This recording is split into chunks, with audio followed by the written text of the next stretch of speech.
Marina Caldwell had never imagined that a corporate retreat would alter the trajectory of her entire existence. At 32 years old, she worked as a senior logistics coordinator for a major pharmaceutical distribution company based in Phoenix, Arizona. Her days consisted of routing shipments, managing inventory databases, and mediating between warehouse supervisors and regional managers.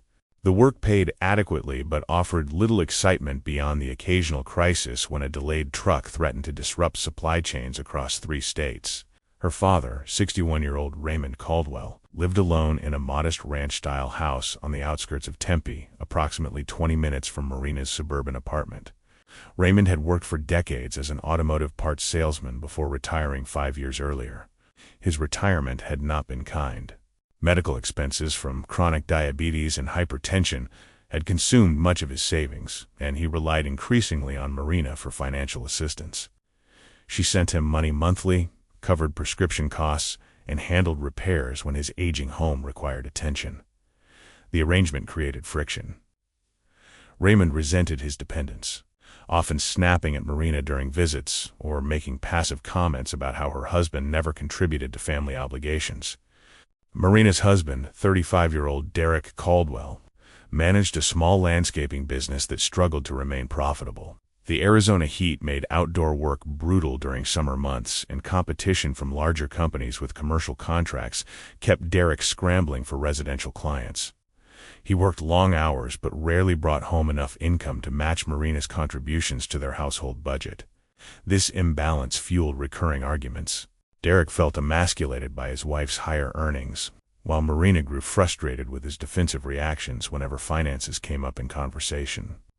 In early April 2023, Marina's employer announced a mandatory 3-day conference in Las Vegas, Nevada, designed to introduce new supply chain software and facilitate team-building exercises among department heads from across the Western region. Marina viewed the trip as an unwelcome interruption. She had no interest in Las Vegas, disliked gambling, and preferred spending weekends at home catching up on neglected household tasks. Nevertheless, attendance was compulsory. She booked her flight, packed a small suitcase, and departed Phoenix on April 12 alongside several colleagues. The conference hotel occupied a sprawling property near the center of the Las Vegas Strip. Marina checked into a standard room on the 14th floor, attended the opening presentations, and participated in the afternoon breakout sessions as required. That evening, while waiting for her team to assemble for a scheduled group dinner, she wandered through one of the casino's main corridors. The noise level overwhelmed her. Slot machines chimed relentlessly, dealers called out card values, and groups of tourists shouted encouragement at craps tables. Marina had no intention of gambling but found herself drawn toward a quieter alcove where older machines sat largely unoccupied. She approached a vintage-style slot machine tucked against a sidewall. The machine featured a classic fruit theme with cherries, lemons, and lucky sevens spinning across 3 mechanical reels. Marina inserted a $20 bill, more out of curiosity than expectation, and pressed the button. The reels spun briefly before locking into place. Nothing happened. She pressed again, another losing combination. She checked her watch, noted she still had 15 minutes before meeting her colleagues, and pressed a third time. The reels spun. Marina watched absently as symbols blurred past. When they stopped, 3 golden jackpot icons aligned perfectly across the center pay line. The machine emitted a piercing siren. Lights flashed in rapid sequence. Within seconds, a casino floor supervisor appeared, followed by a security officer and a uniformed attendant carrying a clipboard. The attendant examined the machine's internal payout register, confirmed the result, and informed Marina that she had triggered a progressive jackpot totaling $604,000 before tax withholding. Marina stared at the attendant without responding. She heard the words but could not process their meaning. The supervisor guided her toward a private office behind the main casino floor, where additional staff verified her identification, completed mandatory tax forms, and initiated an electronic transfer to her personal checking account. The entire process took less than 30 minutes. Marina signed documents mechanically, accepted a printed receipt, and returned to the casino floor in a state of shock. Her colleagues had already gathered near the restaurant entrance. When they asked where she had been, Marina muttered something about getting lost and said nothing about the jackpot. She returned to Phoenix on April 14th. The funds appeared in her account the following morning. Marina sat at her kitchen table staring at the banking app on her phone, refreshing the balance repeatedly to confirm the numbers were real. Derek noticed her distraction, but attributed it to work stress. Raymond called that afternoon, asking when she would visit and whether she could pick up a prescription refill. Marina answered vaguely and ended the call quickly. Over the next several days, Marina began researching tax implications, investment strategies, and legal protections for sudden windfalls. She discovered that Arizona followed community property laws, meaning assets acquired during marriage typically belonged equally to both spouses regardless of who earned them. The realization unsettled her. She had never discussed divorce with Derek, but their relationship had deteriorated steadily over the past year. Arguments about money, his business failures, and his resentment toward her career success had become routine. Now, with $600,000 in her account, Marina understood that legally half belonged to Derek. Raymond presented a different complication. During a visit on April 18th, Marina mentioned casually that she had won a small amount in Las Vegas. Raymond's eyes narrowed. He demanded details. Marina downplayed the sum, claiming it was a few $1,000s. Raymond insisted she owed him a share, reminding her of the years he had supported her education and the countless times he had helped her financially before she established her career. Marina deflected, promising to discuss it later. Raymond's tone turned hostile. He accused her of hiding money and threatened to contact Derek directly to find out the truth. Marina left her father's house shaken. That evening, she opened a new savings account at a different bank and transferred $400,000 out of her primary checking account. She told herself the move was temporary, simply a precaution, while she determined how to handle the situation responsibly. But as she completed the transaction, a darker thought emerged. Both Raymond and Derek viewed the money as theirs by entitlement rather than celebrating her stroke of luck. Neither asked how she felt or acknowledged the opportunity the winnings represented. Instead, they immediately calculated what they could extract. On April 21st, Marina met with an estate planning attorney in Scottsdale. She inquired about creating a trust, establishing financial boundaries, and protecting assets in the event of family disputes. The attorney provided general guidance but emphasized that Arizona's community property statutes would apply to any funds earned or acquired during marriage. Marina nodded politely, thanked the attorney for the consultation, and left feeling trapped. The money she had won through pure chance now felt like a liability rather than a gift. She began to imagine scenarios where she could retain control without legal entanglements. Most of those scenarios involved separating herself from Derek and distancing herself from Raymond's financial demands. By late April, Marina's thinking had shifted from defensive planning to something more calculated. She researched self-defense laws, reviewed case studies involving domestic disputes, and read extensively about how Arizona courts evaluated justifiable use of force. She told herself she was simply being informed, preparing for hypothetical situations. But the frequency of her searches suggested otherwise. Marina was no longer asking how to protect her money. She was asking how to eliminate the people who threatened to take it away. Derek noticed the change first. Marina had always been organized, methodical in her routines, but by early May 2023, her behavior had become erratic. She spent hours on her laptop after work, closing browser windows whenever he entered the room.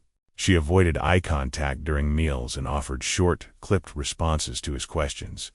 When Derek asked if something was wrong, Marina insisted she was fine, just tired from increased workload demands. Raymond grew more persistent. He called Marina daily, sometimes multiple times, asking when she would bring money for his mounting medical bills. During one conversation on May 3rd, he mentioned casually that he had spoken with Derek about Marina's Las Vegas trip. Derek had confirmed she attended a conference, but knew nothing about any casino winnings. Raymond's voice carried an edge of accusation. He told Marina he expected honesty from his daughter, and warned that secrets had a way of surfacing eventually. Marina ended the call abruptly, her hands trembling. That evening, Derek confronted her directly. He said Raymond had called asking strange questions about money Marina supposedly won gambling. Derek wanted to know if it was true, and, if so, why she had hidden it from him. Marina admitted she had won something, but claimed the amount was insignificant, barely enough to cover the trip expenses. Derek studied her face, unconvinced. He pointed out that she had been acting distant for weeks and demanded to see her bank statements. Marina refused, citing her right to privacy. The argument escalated. Derek accused her of lying. Marina accused him of siding with her father against her. The confrontation ended with Derek storming out of the apartment and spending the night at a friend's house. Marina sat alone in the darkness of their living room, replaying the conversation. She understood the situation was unsustainable. Derek would eventually discover the truth, either through persistent questioning or by accessing financial records. Raymond would continue applying pressure, likely escalating to threats or involving other family members. The money that should have represented freedom had instead become a cage. Marina felt cornered, and cornered people made dangerous decisions.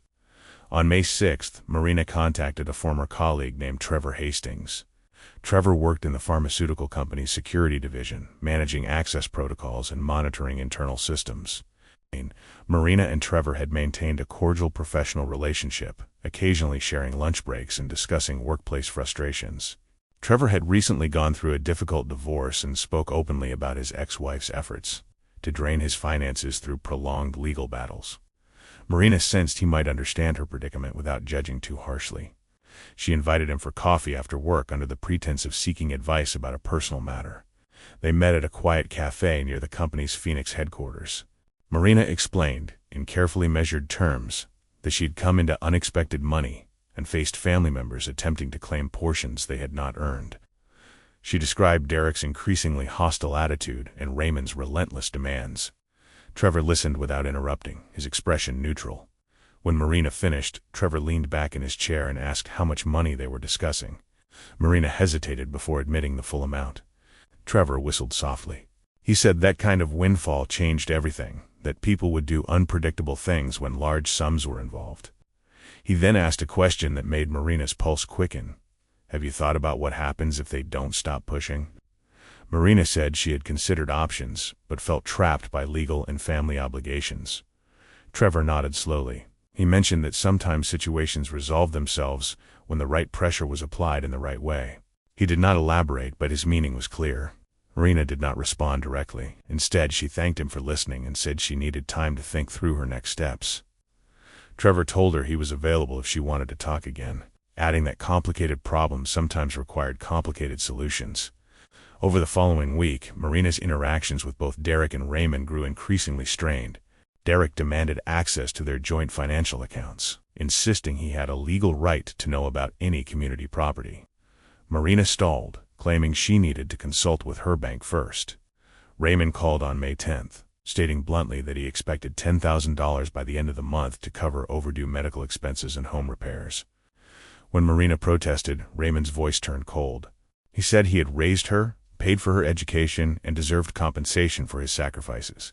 He added that if she refused, he would make sure Derek learned exactly how much she was hiding. Marina felt the walls closing in. She met Trevor again on May 12th, this time at a bar farther from their workplace. The conversation quickly moved beyond vague hypotheticals.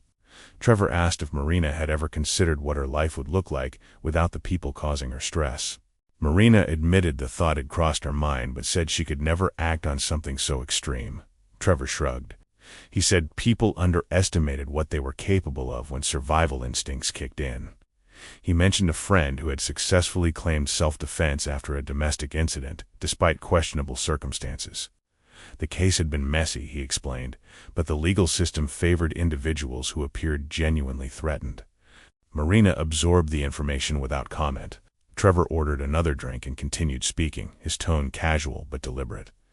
He described how documentation mattered in such situations, text messages showing escalating conflict, witnesses who could testify to ongoing tension, evidence of threats or aggressive behavior.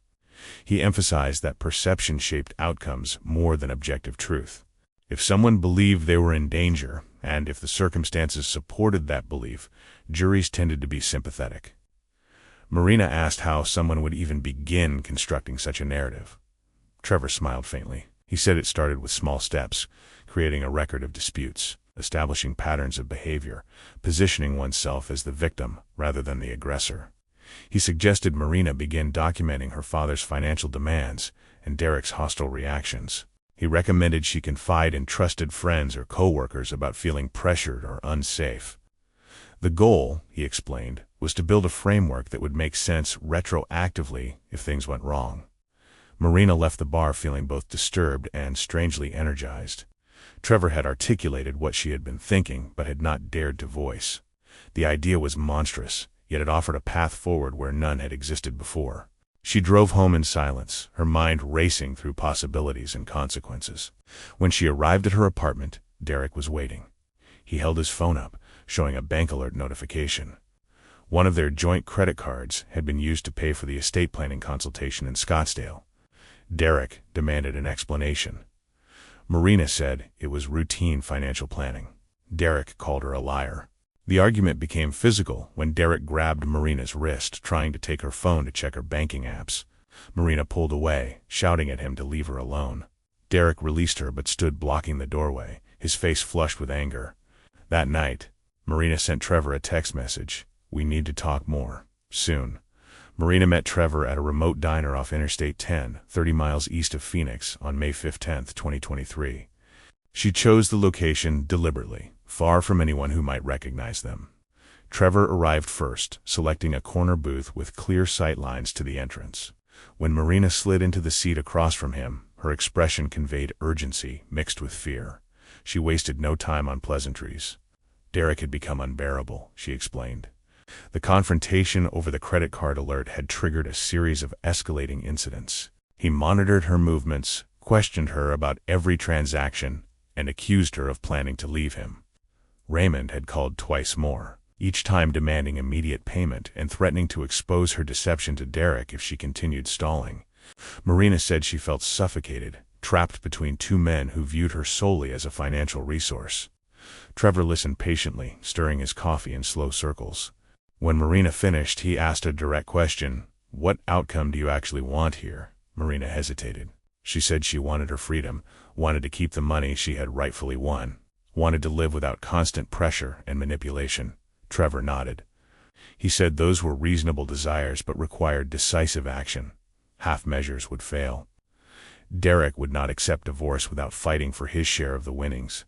Raymond would never stop demanding money as long as he remained in her life. Marina understood the implication, but needed Trevor to state it explicitly. She asked what he was suggesting. Trevor leaned forward, lowering his voice despite the diner's emptiness. He said the only permanent solution involved removing both obstacles entirely. Marina's breath caught.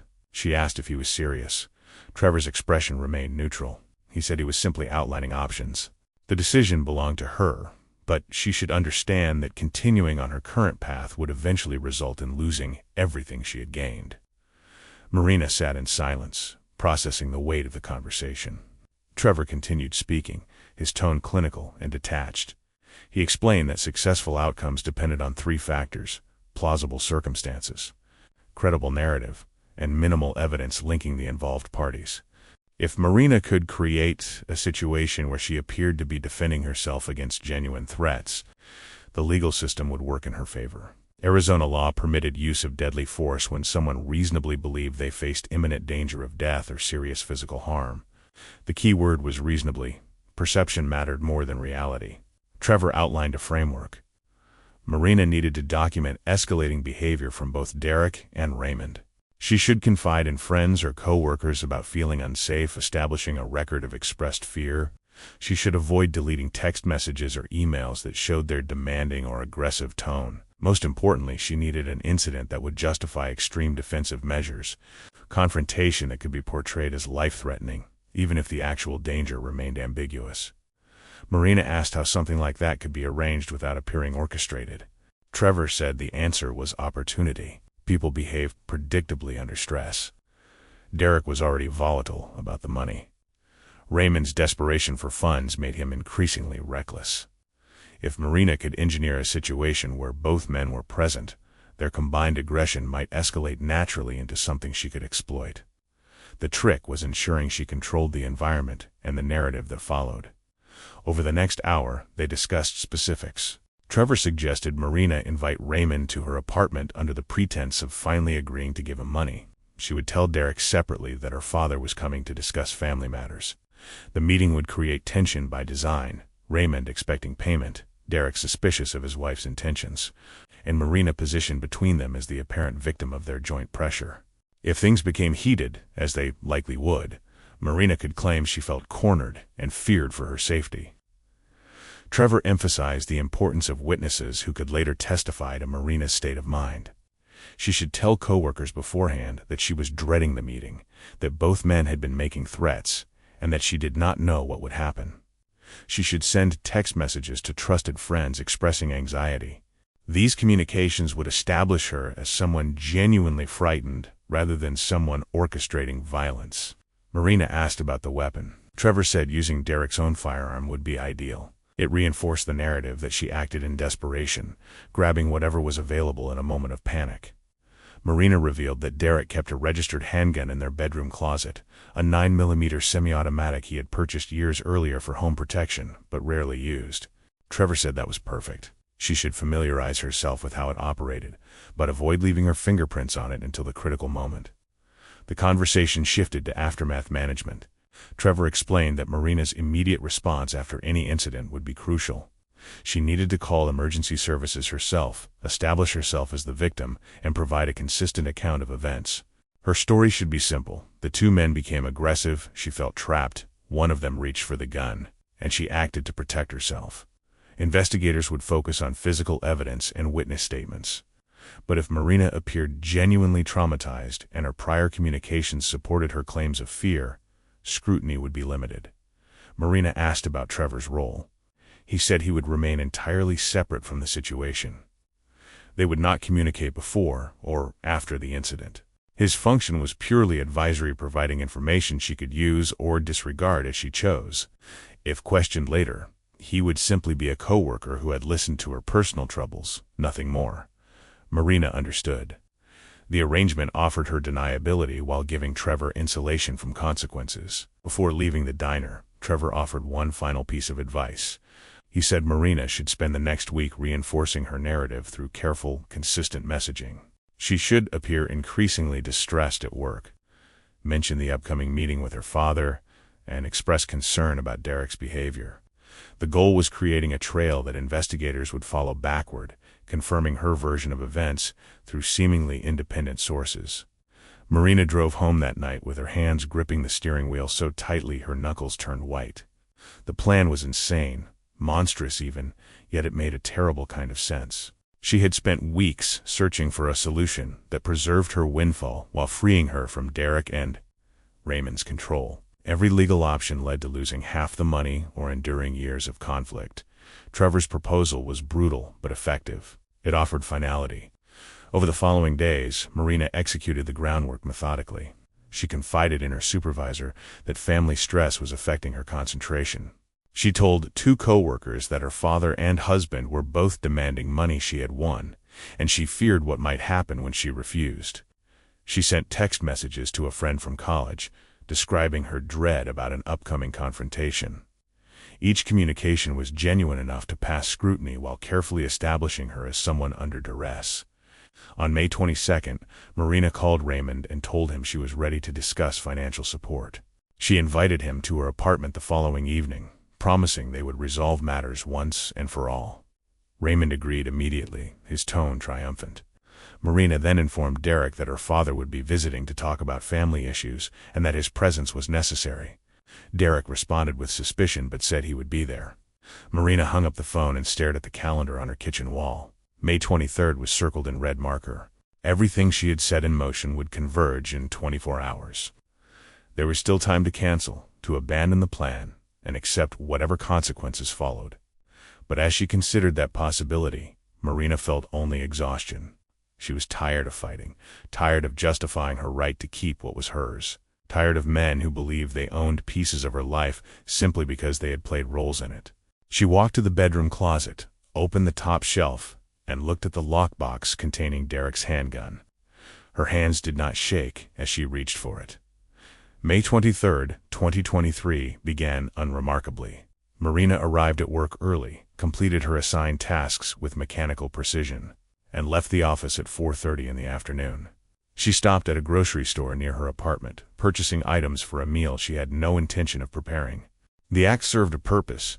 Security cameras would later show her going about normal activities, displaying no signs of premeditation.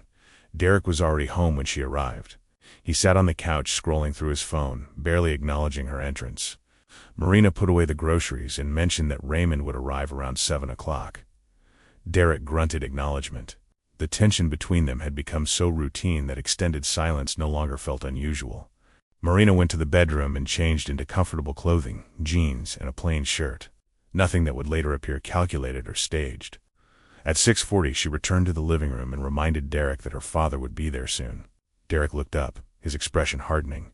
He asked what Raymond wanted.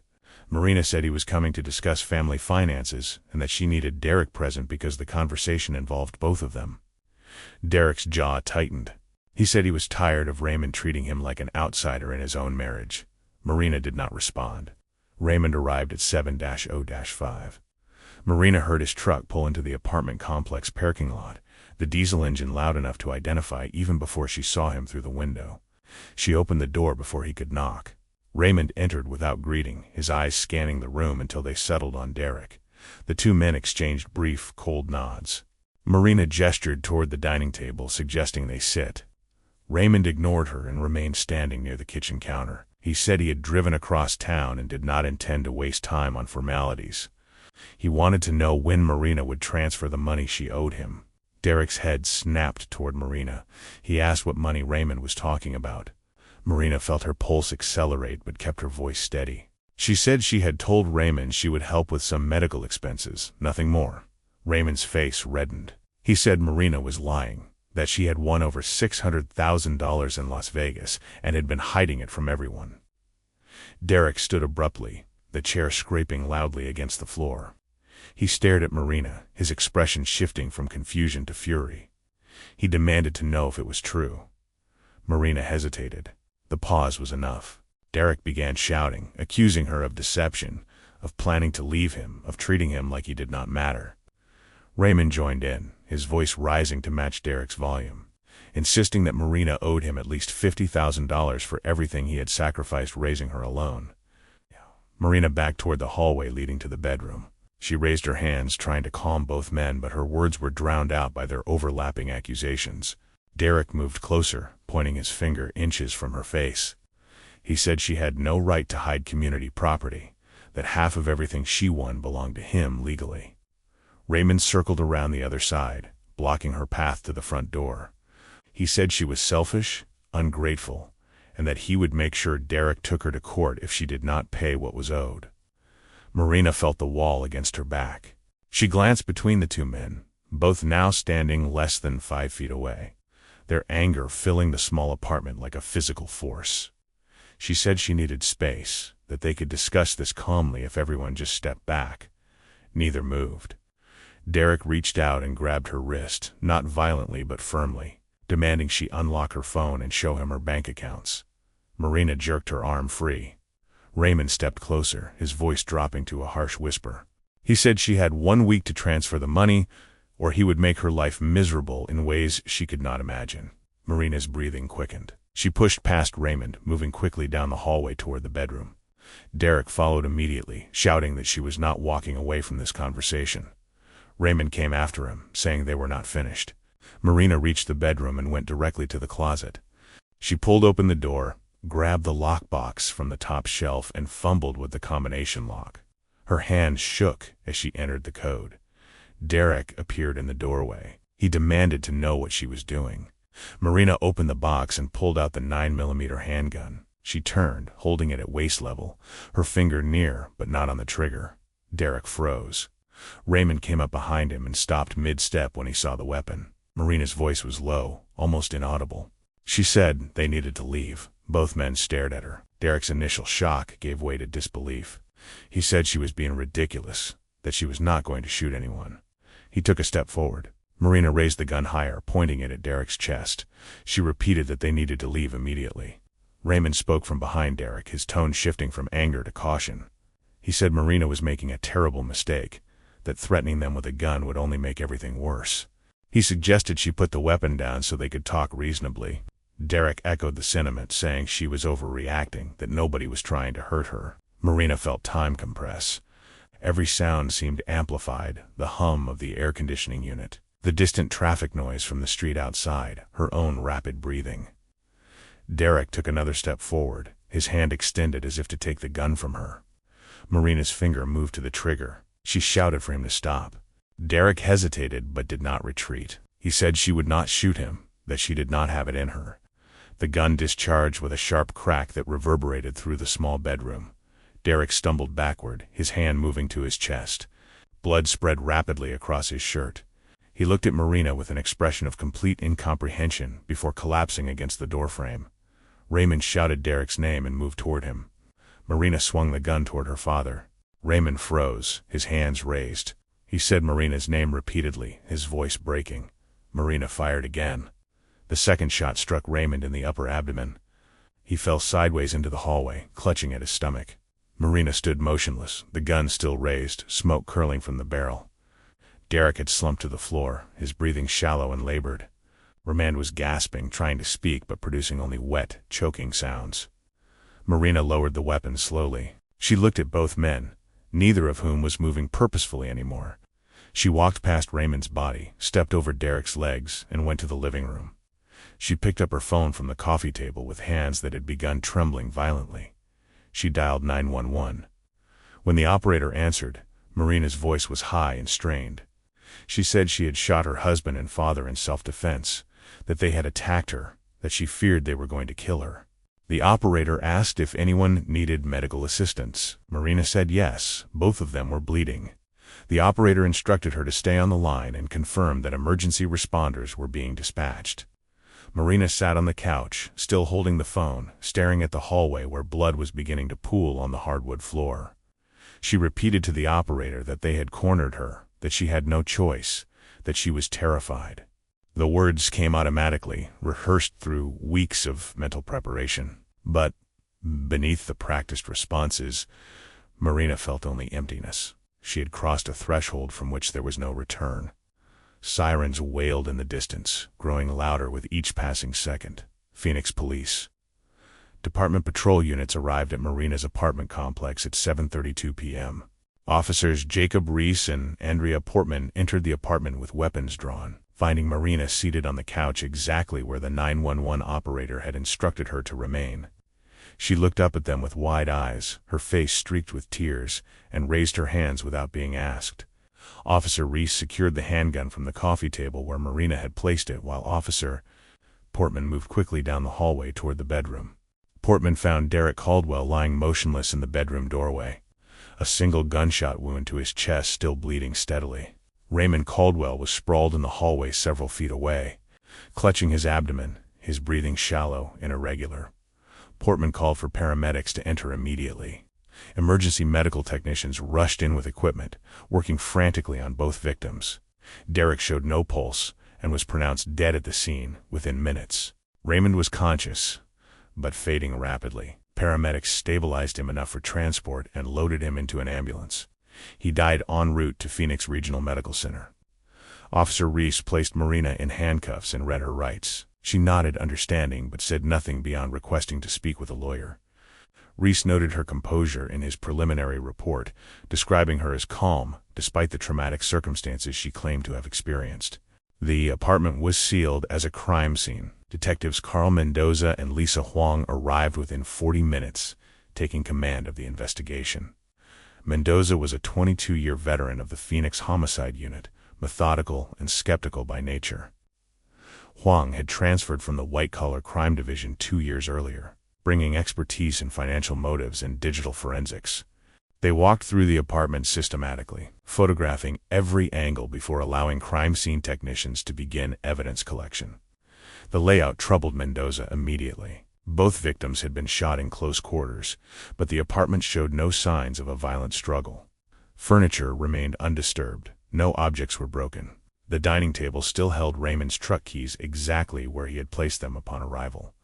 Technicians documented the position of both bodies, noting that Derek had been shot from approximately 6 feet away based on the lack of powder burns on his clothing. Raymond's wound showed similar characteristics. The absence of close-range indicators suggested the shooter had maintained distance during both discharges. Mendoza found this inconsistent with Marina's 911 statement that she had been cornered and feared for her life. Someone truly fighting off attackers in close quarters would likely show defensive wounds, torn clothing, or evidence of physical contact. Marina displayed none of these markers. Huang began interviewing neighbors while Mendoza supervised the evidence collection.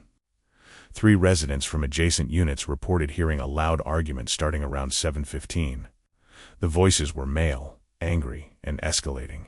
One neighbor, an elderly woman named Dorothy Chun, said she heard a female voice briefly but could not distinguish words. The argument lasted approximately 20 minutes before 2 sharp cracks echoed through the building. Chun immediately called building security. Another neighbor, a graduate student named Marcus Webb, was studying with headphones on and heard nothing until police sirens arrived. None of the witnesses reported hearing Marina scream for help or call out warnings before the gunshots. This detail struck Mendoza as significant. If Marina genuinely feared her life was in danger, her natural response would be to shout for assistance, especially knowing neighbors were within earshot. Instead, the only sounds documented were male voices arguing about money, until the gunfire ended the confrontation abruptly. Marina was transported to the police headquarters for formal questioning. She requested an attorney immediately upon arrival and refused to answer questions without legal representation. The public defender's office assigned counsel within 2 hours. Attorney Patricia Greenwood, experienced in self-defense cases, advised Marina to provide a basic statement establishing her claim, while avoiding specifics that could be contradicted later by physical evidence. With Greenwood present, Marina described feeling threatened by both men, claimed they became physically aggressive when she tried to leave the room, and stated she grabbed the gun only after Derek reached for her. She said the shooting happened quickly, that she barely remembered pulling the trigger, and that she was terrified throughout the encounter. Greenwood ended the interview after 30 minutes, citing her client's traumatic state. Mendoza and Huang regrouped at headquarters to review initial findings. The timeline bothered both detectives. Marina's 911 call came less than 90 seconds after the second gunshot, based on witness accounts of when they heard the weapon discharge. That was remarkably fast for someone who had just killed 2 people in a panic. Most individuals experiencing genuine trauma required several minutes to process what had occurred before functioning well enough to dial emergency services and articulate coherent statements. Huang requested Marina's phone records, banking statements, and email accounts. The warrants were approved by a judge within hours, given the double homicide circumstances. Preliminary extraction revealed Marina's recent search history included terms like Arizona self-defense law, justifiable use of deadly force, and can I keep lottery winnings and divorce. The searches dated back 3 weeks, long before the night of the shooting. Bank records confirmed Marina had indeed won $604,000 at a Las Vegas casino in mid-April. They also showed she had transferred $400,000 to a separate account on April 19th, 5 days after the win. The timing suggested deliberate concealment. Huang noted additional anomalies. Marina had increased the life insurance policy on Derek 3 months earlier, raising coverage to $250,000. The beneficiary was Marina herself. Mendoza ordered forensic analysis of the handgun. Technicians found only Marina's fingerprints on the grip and trigger. Derek's prints appeared nowhere on the weapon, which seemed unusual given it was registered in his name and stored in his closet. If Derek had threatened Marina or reached for the gun during a confrontation, his prints should have been present. The absence suggested Derek never touched the weapon that night. As the evidence accumulated, Mendoza's initial skepticism hardened into conviction. The physical scene, witness statements, Marina's search history, and financial movements all pointed toward premeditation rather than spontaneous self-defense. He consulted with the Maricopa County District Attorney's Office, presenting the findings compiled over the first 48 hours. Prosecutor Nathan Cross reviewed the materials and authorized charges of 2 counts of first-degree murder. Marina remained in county jail pending arraignment. Greenwood filed motions arguing self-defense and requested bail, citing her client's clean record and community ties. The prosecution opposed bail given the severity of charges and the financial resources Marina possessed. The judge sided with the state. Marina would remain incarcerated until trial. Huang continued digging into Marina's communications. She discovered text message exchanges with someone saved in Marina's phone only as T. The messages were brief and cryptic, but referenced handling the situation and doing what's necessary.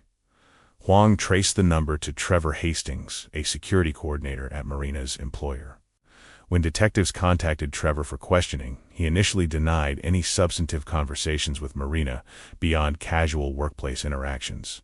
That denial would soon prove costly. Detective Lisa Huang obtained warrants for Trevor Hastings' phone, records, and workplace communications on June 2, 2023. The extraction revealed a pattern that demolished his initial claims of minimal contact with Marina Caldwell. Text messages showed nearly daily exchanges beginning in early May, including several meetings at locations far from their workplace. Most damaging were messages deleted from both phones, but recovered through cloud backups and cellular provider archives. One exchange from May 14th stood out. Marina had written, "I can't keep living like this. They won't stop until there's nothing left." Trevor's response came 3 hours later. "Sometimes the only way forward is through the problem, not around it." Another message from May 20th showed Trevor asking, "Are you sure you can handle what comes next?" Marina replied simply, "I don't have a choice anymore." When confronted with the recovered communications, Trevor's attorney advised cooperation. In exchange for reduced charges, Trevor provided a detailed statement describing multiple conversations with Marina about her frustrations with Derek and Raymond. He admitted discussing self-defense laws and suggesting she document their aggressive behavior. However, Trevor maintained he never explicitly told Marina to kill anyone and claimed he believed their discussions were hypothetical venting rather than actual planning. Prosecutor Nathan Cross rejected Trevor's characterization. The text messages, combined with Marina's search history and the insurance policy increase, painted a clear picture of premeditation. Cross charged Trevor with conspiracy to commit murder and being an accessory before the fact. Trevor ultimately pleaded guilty to conspiracy in exchange for testimony against Marina and a reduced sentence of 12 years. Marina's trial began in October 2023 in Maricopa County Superior Court. The prosecution built its case methodically, starting with the financial motive. Jurors heard testimony about the casino winnings, Marina's attempts to hide the money, and her research into divorce asset protection. The life insurance policy on Derek was introduced, with an insurance company representative confirming Marina had initiated the increase without discussing it with her husband. Crime scene analysts testified about the lack of physical evidence supporting a violent struggle. Photographs showed the undisturbed apartment, the positioning of both bodies, and the absence of defensive wounds on Marina. The medical examiner explained that both victims were shot from a distance, contradicting claims of close-quarters combat. Derek's autopsy revealed he had been facing Marina directly when shot, his hands at his sides rather than raised or reaching forward. Digital forensic expert Sarah Chun presented Marina's search history to the jury. The searches began weeks before the shooting and included specific queries about Arizona's self-defense statutes, how courts evaluated justifiable homicide claims, and whether sudden financial windfalls were protected in divorce proceedings. Chun testified that the pattern indicated research and planning rather than spontaneous crisis response. Trevor Hastings took the stand on the prosecution's behalf. He described Marina as increasingly desperate throughout May, feeling trapped by Derek's demands and Raymond's threats. Trevor admitted providing guidance on how self-defense cases were evaluated legally and suggesting she create a documented record of feeling threatened. He testified that during their final meeting on May 15th, Marina asked explicitly how someone could ensure a defensive shooting would be viewed as justified. Trevor said he explained the importance of appearing credibly threatened and controlling the narrative afterward. Under cross-examination, defense attorney Patricia Greenwood attacked Trevor's credibility, emphasizing his plea deal and suggesting he exaggerated his involvement to reduce his own sentence.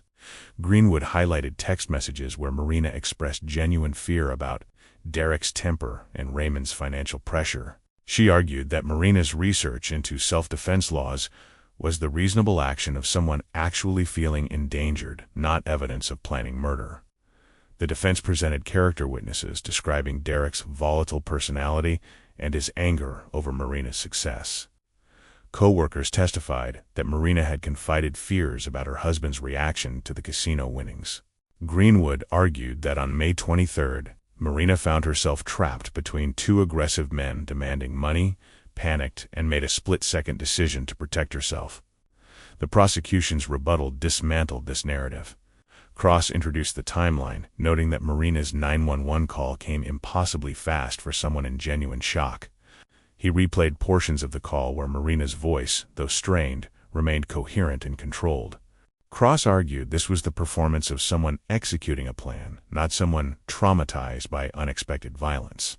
Financial records proved Marina had already moved most of the casino winnings beyond Derek's immediate reach before the confrontation. Cross suggested this demonstrated she had alternatives to lethal force. She could have left, filed for divorce, or sought legal protection. Instead, she engineered a meeting designed to create conflict, and then eliminated both obstacles permanently. The jury deliberated for 3 days. On October 27, 2023, they returned guilty verdicts on both counts of first-degree murder. The panel concluded that Marina had acted with premeditation, manufacturing circumstances she could later claim justified deadly force. The special circumstance of financial gain was also affirmed, given the clear connection between the casino winnings and the timing of the killings. Sentencing occurred on November 15, 2023. Judge Raymond Fuller reviewed the evidence, Trevor's testimony, and the calculated nature of Marina's actions. He noted that she had not simply committed murder, but had carefully constructed a false narrative of self-defense to escape accountability. Fuller described the crimes as particularly cold-blooded, motivated purely by greed and desire to retain money she could have shared or walked away from. Marina was sentenced to 2 consecutive life terms without possibility of parole. Judge Fuller stated that the sentence reflected both the premeditated nature of the killings and the violation of trust involved in murdering family members for financial gain. Marina showed no emotion as the sentence was read. Trevor Hastings was sentenced separately to 12 years in state prison. The judge acknowledged his cooperation, but emphasized that his guidance had directly enabled Marina's actions, making him culpable regardless of whether he intended the ultimate outcome. The case concluded with Marina transferred to Arizona State Prison Complex in Perryville, where she would spend the remainder of her life. The $600,000 she had fought so desperately to protect was seized by the state to cover legal costs and victim restitution, with remaining funds distributed to Derek's surviving family members. In the end, Marina Caldwell's accidental fortune had cost her everything: her freedom, her family, and any possibility of the fresh start she had imagined. The money that should have represented luck and opportunity instead became the catalyst for destruction, proving that greed could transform even unexpected blessings into instruments of irreversible tragedy.